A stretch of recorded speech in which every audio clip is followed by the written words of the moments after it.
Chit Chat Kit Kats. I just made some bacon chips. I was sitting here eating a little bacon. I hadn't eaten yet.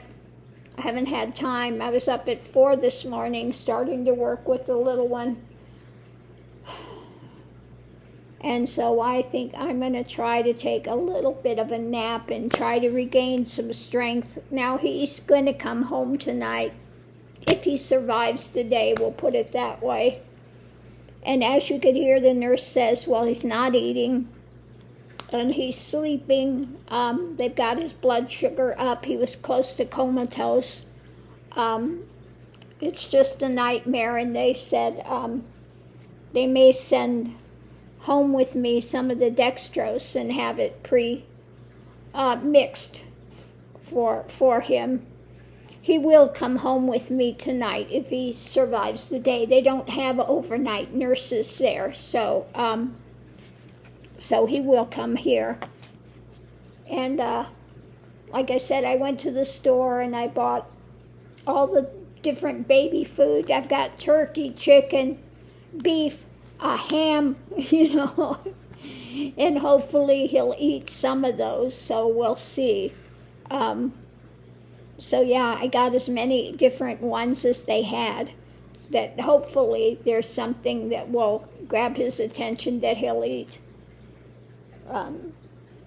So yeah, I'm just, a bit exhausted. Because, of course at night I'm not sleeping real well because, you want to see if he's okay.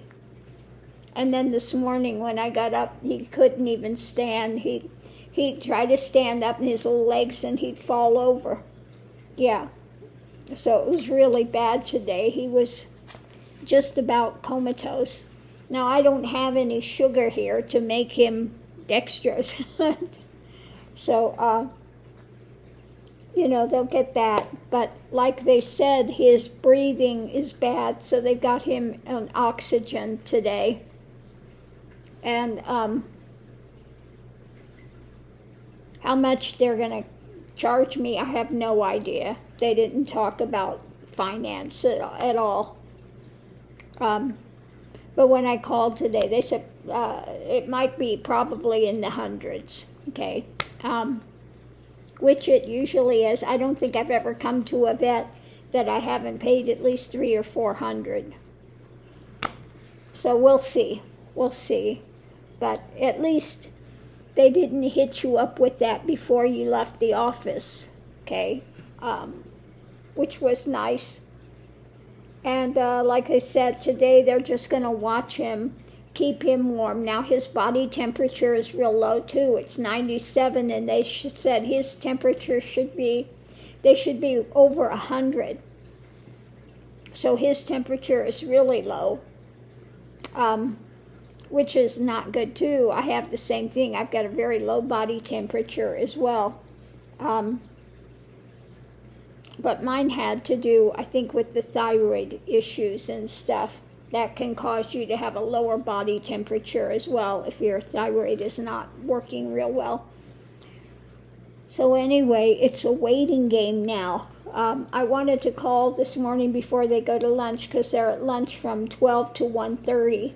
So, I wanted to get a little update before they went to lunch. And they close, I think, at 6 this evening, so I'll go over and pick him up this evening, provided he makes it through the day. Let's hope so. Now, I just hope they can get him to eat, but now they see the problem I have. It's difficult, to get him to eat, and that's one problem with pneumonia with these little dogs. Sometimes they just don't want to eat. And, so trying to find something. Now somebody said, oh, don't give him milk, don't give him the milk. Well, I don't get cow's milk. You never give a dog cow's milk ever. I give them the packaged one that's made specifically for the pets. Mother's replacement milk, goat's milk. That's probably goat's milk, okay? So that's what he gets. He never gets regular milk. Never, never, never, never, never. So anyway, we'll see what happens. But right now, I'm going to take a little nap because I am just drained at the moment. I am so drained. I'm just exhausted. But I'm glad at least they've got his blood sugar stable now. Thank God. At least that's a step in the right direction. Oh.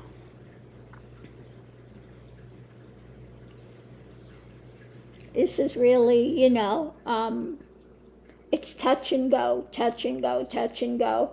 And like I said, when I came out of there today, the vet said it is touch and go, and he could go. He's very, very critically ill. So we'll see. All we can do is the best we can do, and try to get him through this. So, the vet did ask me, though, if he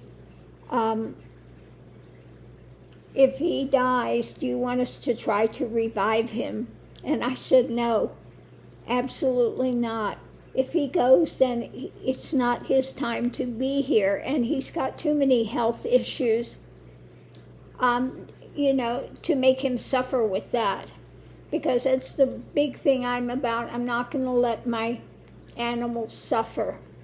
If it's something that cannot be fixed, if it's something that they're just going to be in decline and not have any quality of life, then, let them go. Let them go to the other side where they're healed and they're okay and they're fine. There's no sense to make them suffer because, you want to hang on to them. As much as I want that little guy to pull through, I'd rather have him transition if it's just going to be too difficult for him here. So that's my view on it. That's always been my main concern. I don't want them to suffer. So, it's really hard on me for a few days. But why to make them go for months, in a difficulty. So that's the way I view it. Now, everybody's going to view it differently, each to their own. Whatever you do, I'm sure is right for you.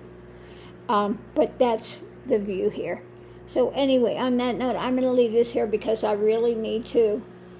Now that I know what's happening with him, I can get a little rest and try to recoup some energy because I'm going to need it if he's able to come home this evening. And if he makes it throughout the day, then he will come home because they do not have nurses there overnight. So on that note, I'm going to leave this here, and I'll see you online. Thank you for all the prayers and everything. I do appreciate it. And, we just keep pulling for Monamu. I hope he's got, a long life here. I hope he's got 17, 18 years here. But we'll see. We'll see.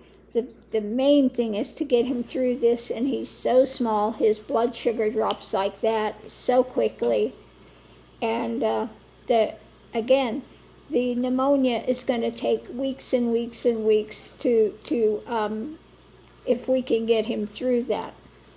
So a lot of different fronts we're fighting at the same time. So we'll see. So thanks for tuning in, and I'll see you online.